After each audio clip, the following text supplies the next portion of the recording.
Hello students.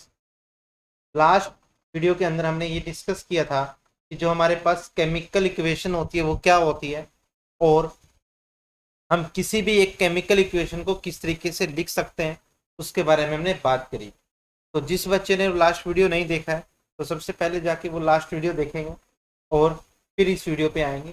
तो बात करते हैं हम केमिकल इक्वेशन। तो केमिकल इक्वेशन क्या थी? किसी भी केमिकल रिएक्शन को जब वर्ड्स और सिंबल्स की फॉर्म में रिप्रेजेंट किया जाता है उसको हम क्या बोलते हैं? केमिकल इक्वेशन बोलते हैं। अब या तो वर्ड्स की फॉर्म में रिप्रेजेंट किया जाएगा या सिंबल्स की फॉर्म में रिप्रेजेंट किया जाएगा, उसको हम बोलते हैं केमिकल इक्वेशन का नाम देते हैं। किसका नाम देते हैं भाई? केमिकल इक्वेशन का नाम देते हैं। तो इस वीडियो के अंदर हम डिस्कस करने वाले हैं कि हमारे पास जो केमिकल इक्वेशन है वो कितने टाइप की होती है और उनके बारे में थोड़ा सा डिटेल में बात करें। तो इस टॉपिक के बारे में बात करने से पहले तो थोड़ा सा नाइन्थ क्लास में एक टॉपिक डिस्कस किया था हमने, उसके बारे में बात करें। तो नाइन्थ क्लास में हमने क्या डिस्कस किया था? नाइन्थ क्लास में हमने डिस्कस किया था एक लॉ था हमारे पास,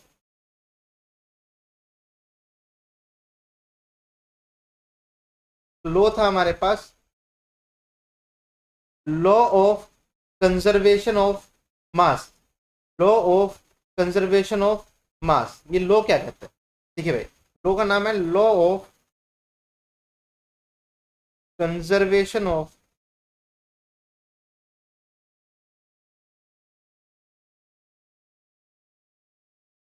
मास। अब ये लॉ क्या कहते हैं? लॉ हमें ये कहता है कि मास can neither B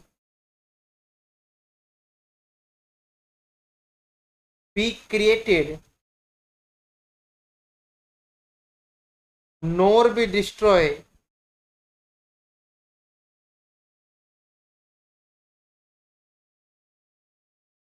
in a chemical reaction। ये आप सभी बच्चों ने नाइन्थ क्लास के अंदर पढ़ा होगा ये लॉ। तो इस लॉ का इस टॉपिक से बड़ा सीधा सीधा सा लिंक है। तो ये लॉ क्या कहते हैं कि मास को हम ना तो क्रिएट कर सकते ना ही डिस्ट्रॉय कर सकते किसी भी केमिकल रिएक्शन के दौरान। यानी कि आप ना मास ना तो बना सकते हो ना ही खत्म कर सकते।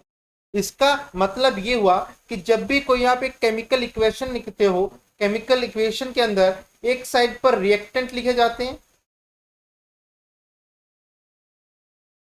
रिएक्टेंट क्या थे? वो सब्सटेंसेस जो किसी भी केमिकल रिएक्शन में हिस्सा लेते हैं, और दूसरी साइड पे लिखे जाते हैं प्रोडक्ट। अब ये प्रोडक्ट्स क्या थे? वो सारी चीजें जो किसी भी केमिकल रिएक्शन के दौरान बनती हैं, उसको हम क्या बोलते थे? प्रोडक्ट बोलते थे। रिएक्टेंट क्या था? वो सब्सटेंसेस जो हिस्सा लेते हैं, जो हमने लास्ट वीडियो के अंदर पढ़ा था ये। और प्रोडक्ट क्या थे? जो सब्सटेंसेस किसी भी रिएक्शन के दौरान बनते हैं। अब इस लॉ के अनुसार क्या कि जो मास है वो ना क्रिएट किया जा सकता और ना ही खत्म किया जा सकता। यानी कि मास जो होगा रिएक्टेंट का, मास जो होगा रिएक्टेंट का वो इक्वल होना चाहिए प्रोडक्ट के। मास इक्वल होना चाहिए किसके? प्रोडक्ट के, according to law of conservation of mass. तभी तो मास ना तो क्रिएट होगा ना ही डिस्ट्रॉय होगा। अगर मास क्रिएट नहीं हो रहा, डिस्ट्रॉय नहीं हो रहा, इसका मतलब क्या? जो रिएक्टेंट का मास था उतना ही मास प्रोडक्ट का हो। सिंपल सी ये बात। तो हमारे पास जो रिएक्शन इक्वेशन है वो दो टाइप की होती है। पहली होती है बैलेंस्ड केमिकल इक्वेशन और दूसरी होती है हमारे पास अनबैलेंस्ड। हमारे पास जो केमिकल इक्वेशन थी, यानी कि इक्वेशन हमारे पास दो टाइप की हो गई है। एक है बैलेंस्ड, दूसरी है अनबैलेंस्ड। बैलेंस केमिकल इक्वेशन किसको बोलते हैं? जब रिएक्टेंट का मास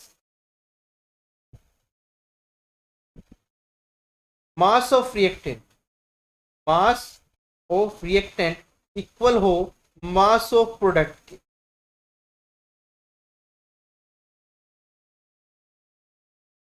उसको हम बोलते हैं बैलेंस्ड केमिकल इक्वेशन। क्या बोलते हैं? Balanced chemical equation. और अनबैलेंस किसको बोलते हैं? जब मास ऑफ रिएक्टेंट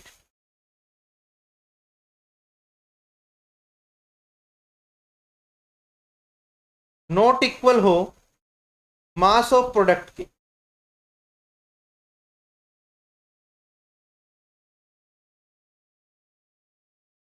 उसको हम बोलते हैं अनबैलेंस्ड केमिकल इक्वेशन। अब हम इसको, जब भी हमारे पास कोई अनबैलेंस केमिकल इक्वेशन होगी, जब भी हमारे पास कोई अनबैलेंस केमिकल इक्वेशन आएगी, तो उसको हमें क्या करना पड़ेगा, हमेशा बैलेंस करना पड़ेगा। तो ये हमारा ब्रीफ था इस टॉपिक के बारे में। तो आओ समझते हैं नोट्स के द्वारा किस तरीके से हम इसको पढ़ सकते हैं। तो देखते हैं, एक chemical equation can be divided into two type. जो केमिकल इक्वेशन होती है हमारी कोई भी, वो दो टाइप से डिवाइड की जाती है। एक होती है बैलेंस्ड केमिकल इक्वेशन और दूसरी होती है अनबैलेंस्ड केमिकल इक्वेशन, जो अभी हमने डिस्कस की है। तो बैलेंस्ड केमिकल इक्वेशन किसको बोलते हैं? बैलेंस्ड केमिकल इक्वेशन क्या है? A balanced chemical equation is equation when number of atom on each element equal to both side. अब मैंने क्या बोला, मास इक्वल होना चाहिए, और ये क्या बोल रहा है, एलिमेंट इक्वल होना चाहिए। बात एक ही है, अगर एलिमेंट इक्वल होंगे, आपको पता कि हर एक एलिमेंट का जो एलिमेंट है उसका मास एक फिक्स मास होता है। तो जो नंबर ऑफ एटम है, नंबर ऑफ एटम है किसी भी एलिमेंट के, वो बोथ साइड इक्वल होंगे, तो मास ऑटोमेटिक ही इक्वल हो जाएगा। तो जब आपके नंबर ऑफ एटम किसी भी एलिमेंट के बोथ साइड यानी कि रिएक्टेंट और प्रोडक्ट के अंदर इक्वल हो जाएंगे, उसको हम बोलेंगे बैलेंस्ड केमिकल इक्वेशन। उसको हम क्या बोलेंगे?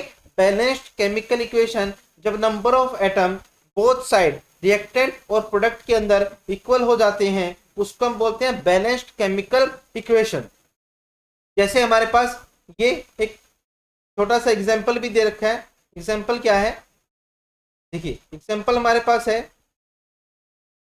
Zn plus H2 ZnSO4 plus H2, sorry Zn plus H2SO4 gives ZnSO4 plus H2। यानी कि जिंक जब सल्फ्यूरिक एसिड के साथ रिएक्ट करता है तो वह जिंक सल्फेट और हाइड्रोजन बनाता है। तो इसको समझते हैं कि कैसे बैलेंस ये क्यों है, तो इसको बैलेंस की कैटेगरी में क्यों रखा गया। देखो Zn प्लस H2SO4 जब जिंक सल्फ्यूरिक एसिड के साथ रिएक्ट करता है तो वो ZnSO4 यानी कि जिंक सल्फेट और साथ में हाइड्रोजन गैस रिलीज करता है। ठीक है जी। तो इसको हम बैलेंस क्यों बोले, इसको बैलेंस के एग्जांपल क्यों दिया, तो इसको थोड़ा सा देखते हैं कि ऐसा क्यों है। देखो इसमें हम देखेंगे कि किस एलिमेंट के कितने एटम है। तो इसमें सबसे पहले हम लिखते हैं एलिमेंट, एक कॉलम बनाते हैं हम रिएक्टेंट का, और दूसरी साइड कॉलम बनाते हैं प्रोडक्ट का। एक साइड पे हमने कॉलम बनाया रिएक्टेंट का और दूसरी साइड कॉलम बनाया प्रोडक्ट का। ठीक है जी। अब एलिमेंट की बात है, सबसे पहले हमारे पास एलिमेंट है, मान लीजिए जिंक ले लेते हैं। सेकेंड एलिमेंट हमारे पास है यहाँ पे हाइड्रोजन। अब H2SO4 लिया, मैंने एलिमेंट की बात करी है, H2SO4 यहाँ पे कंपाउंड है, तो हम क्या करेंगे, हाइड्रोजन एक एलिमेंट लेंगे, सल्फर एक एलिमेंट लेंगे और ऑक्सीजन एक एलिमेंट लेंगे। ठीक है जी। तो मैंने सभी एलिमेंट्स के सिंबल लिख दिए। अब यहाँ पर रिएक्टेंट के अंदर जिंक अकेला है, ये देखो जिंक क्या है, अकेला है, तो जिंक को हम लिख देंगे 1। हाइड्रोजन सॉरी यहाँ जिंक प्रोडक्ट के अंदर क्या है, अकेला, देखो अकेला ही है, इसके साथ कुछ और मल्टीपल में नहीं है, तो इसको लिख देंगे 1।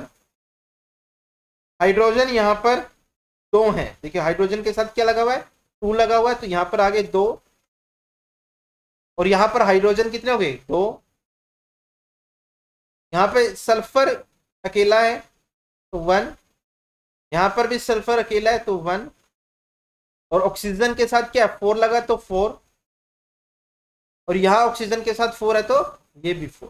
तो आप देख पाओगे कि जितने एलिमेंट किसी भी जितने एटम किसी भी एलिमेंट के रिएक्टेंट के अंदर हैं, उतने ही एटम किसी भी एलिमेंट के प्रोडक्ट के अंदर होंगे। तो आप बड़े ध्यान से देख पाओगे, यहाँ ये भी 1 है, ये भी 1 हुआ, ये 2 है, ये भी 2 हुआ, ये 1 है तो ये भी 1 हुआ, और ये 4 है तो यहाँ पर भी ये क्या हो गया, 4 हो गया। तो यहाँ पर क्या हुआ, number of atom of each element equal on reactant and product. यहाँ पर जो रिएक्टेंट और प्रोडक्ट के अंदर हर एक एलिमेंट के एटम है वो क्या है, इक्वल है, इसलिए हम इसको लिखते हैं it is a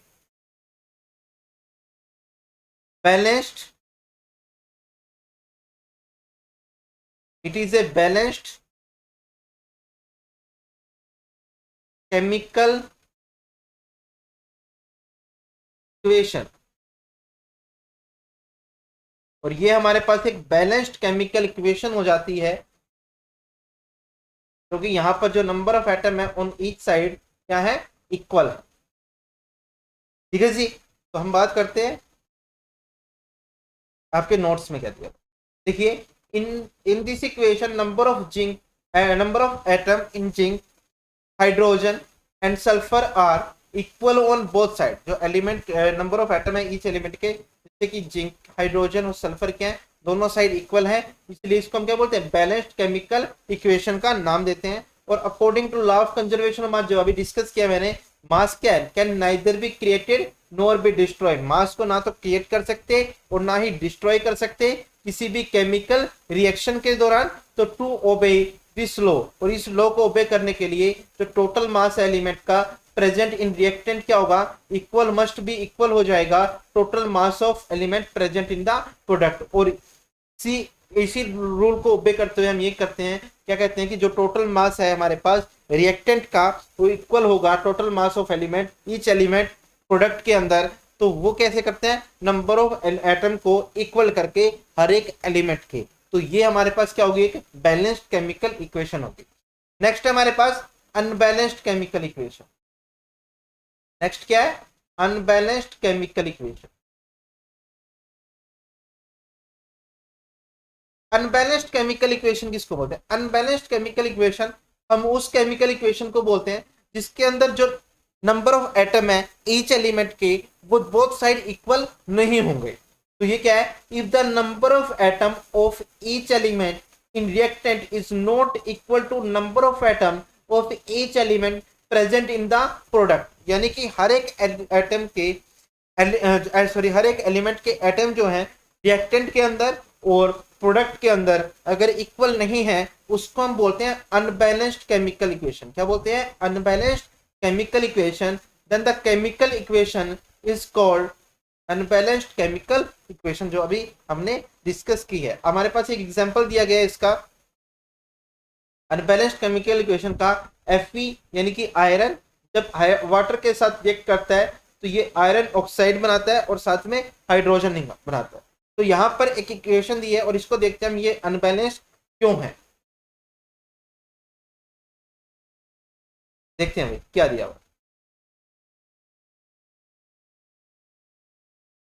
Fe plus H2O gives Fe3O4 plus H2। ठीक है, तो आपके पास एक इक्वेशन दी थी, आपको ये चेक करना है ये अनबैलेंस क्यों। आपको एग्जांपल में दिया वो अनबैलेंस है, तो आपको चेक करने की कैसे है। तो देखते हैं कैसे है। तो सबसे पहले हम तरीका वही रखेंगे जो पहले रखा था। सबसे पहले हम लिखेंगे एलिमेंट,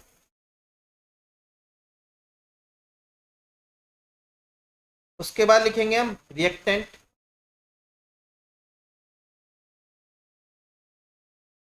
उसके बाद लिखेंगे हम प्रोडक्ट।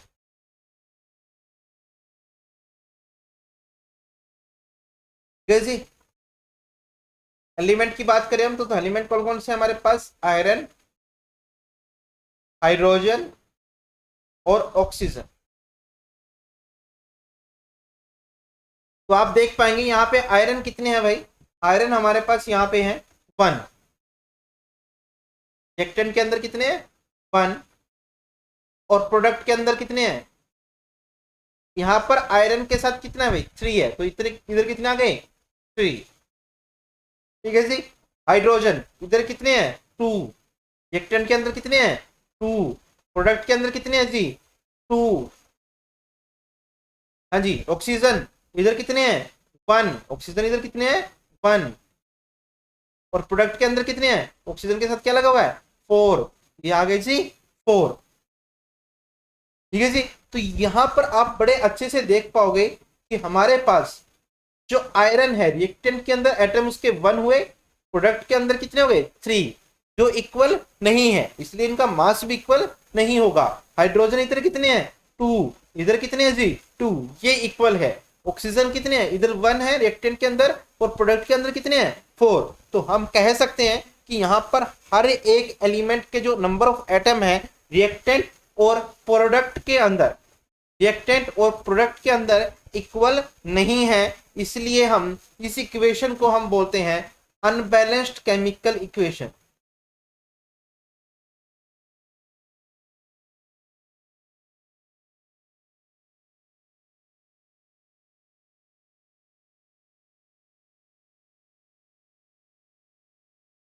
जो हमारे पास इस इक्वेशन का नाम हुआ वो क्या हुआ, अनबैलेंस्ड केमिकल इक्वेशन।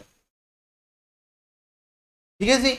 तो अगर हम ये अनबैलेंस्ड है तो हमारा जो रूल है वो क्या कहता है, जो लॉ है, लॉ ऑफ कंजर्वेशन ऑफ मास है, वो क्या कहता है कि जो हमारे पास रिएक्टेंट का मास और प्रोडक्ट का मास हमेशा क्या होना चाहिए, इक्वल होना चाहिए, जो कि यहाँ पर इक्वल शो नहीं हो रहा। यानी कि या तो हमारी रिएक्शन लिखने का तरीका गलत है या हमारा लो गलत है। तो लो तो गलत हो नहीं सकता, तो हम क्या कहते हैं कि जो हमारा ये लिखने का तरीका है, जो अनबैलेंस्ड केमिकल इक्वेशन है, वो होनी ही नहीं चाहिए। इसको हमें क्या करना पड़ेगा, बैलेंस्ड करना पड़ेगा। इसको हमें क्या करना पड़ेगा, बैलेंस्ड करना पड़ेगा। क्या करना पड़ेगा भाई, हमें इसको बैलेंस्ड करना पड़ेगा। ठीक है जी। तो अभी देखते हैं कि किसी भी केमिकल रिएक्शन को बैलेंस या केमिकल इक्वेशन को बैलेंस कैसे करते हैं। तो जो मेथड यूज किया जाता है उस मेथड का नाम है, मेथड का नाम है यहां पर hit and trial, hit and trial method.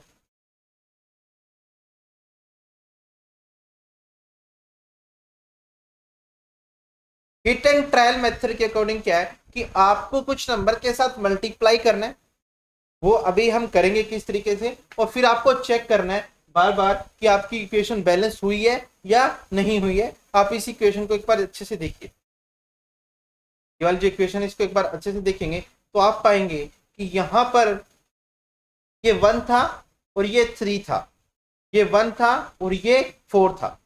ठीक है, तो आप एक एक को बैलेंस करेंगे। तो अगर मुझे आयरन को बैलेंस करना है तो मुझे क्या करना पड़ेगा, इसको 3 से मल्टीप्लाई करना पड़ेगा। ठीक है जी। और अगर मुझे ऑक्सीजन को बैलेंस करना है तो आप इसको किससे मल्टीप्लाई करोगे, 4 से मल्टीप्लाई करना पड़ेगा। ठीक है जी, से मल्टीप्लाई करना पड़ेगा, 4 से मल्टीप्लाई करना पड़ेगा। ठीक है जी। तो हम देखते हैं कि किस तरीके से हम इसको कर सकते हैं। तो हम क्या करते हैं, इस इक्वेशन को दोबारा लिखने की कोशिश करते हैं। तो इक्वेशन हमारे पास थी Fe plus H2O gives Fe3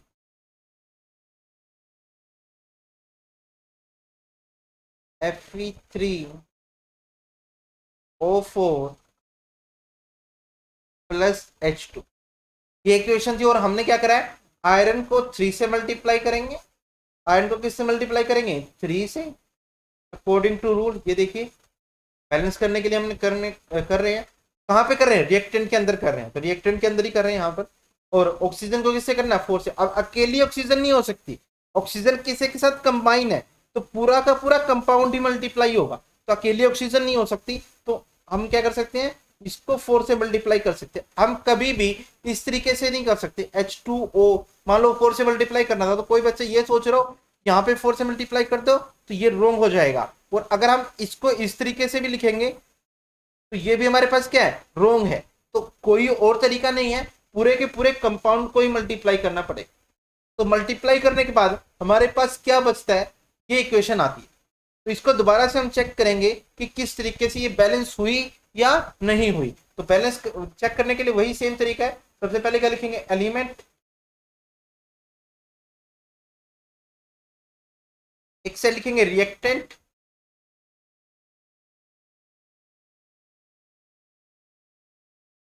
और दूसरी साइड लिखेंगे प्रोडक्ट।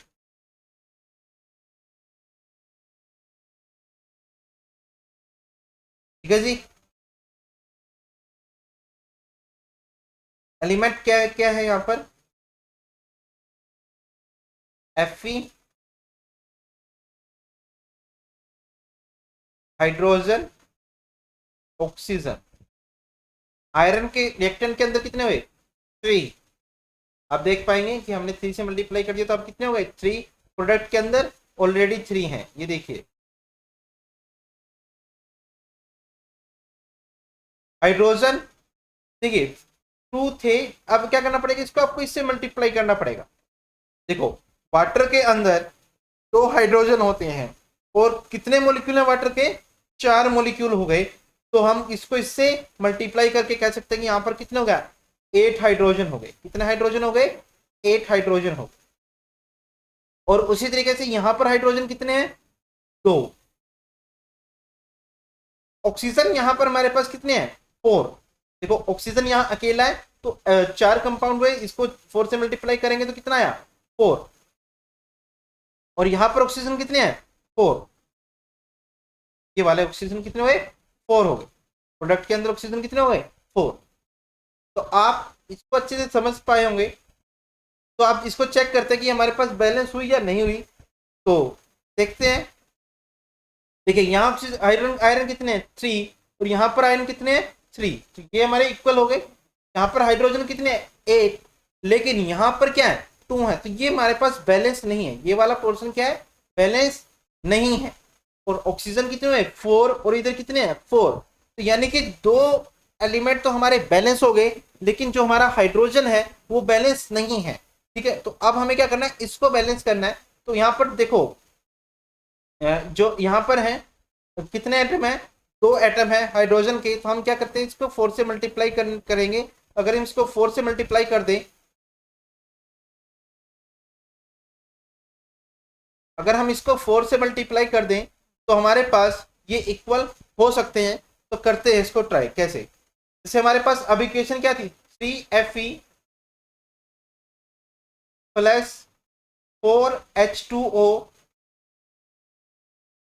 gives Fe3O4 plus 4। अब 4 से मल्टीप्लाई करना है ना H2 को, एक बार नॉर्मल लिख लेते हैं। H2 ये इक्वेशन थी, तो आपको क्या करना है, इसको 4 से मल्टीप्लाई करना है। इससे मल्टीप्लाई करना है 4 से, तो 4 से जब मल्टीप्लाई करेंगे तो यहाँ पे क्या आ गया, 4 आ गया।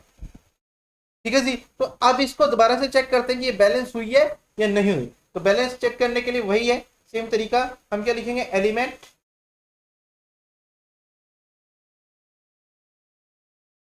एलिमेंट रिएक्टेंट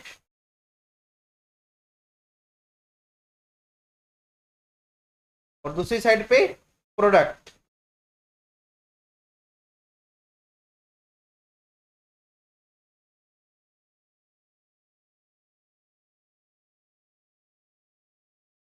एलिमेंट क्या, आयरन,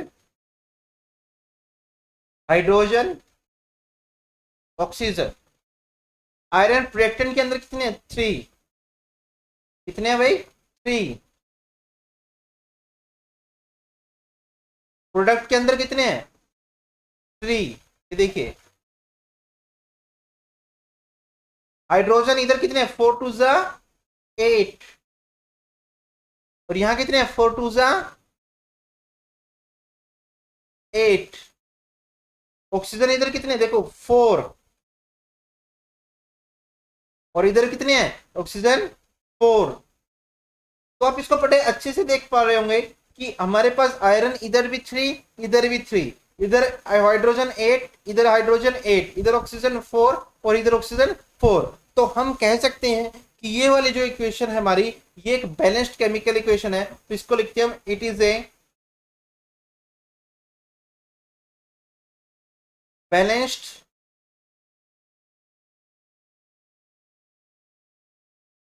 केमिकल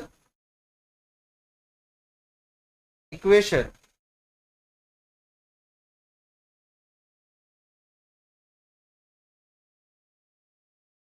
ठीक है बच्चों। तो अब आप ये देखिए कि हमने क्या करा है, एक अनबैलेंस्ड केमिकल इक्वेशन को बैलेंस्ड केमिकल इक्वेशन में कन्वर्ट कर रहा है। और इस प्रोसेस को हम बोलते हैं बैलेंसिंग। क्या बोलते हैं, बैलेंसिंग। तो जो हमने मेथड यूज किया था यहाँ पर वो क्या था, hit and trial method.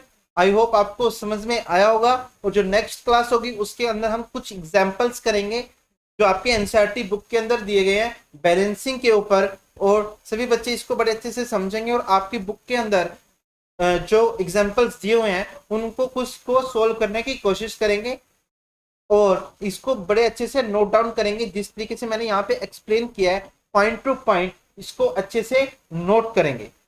Thank you so much.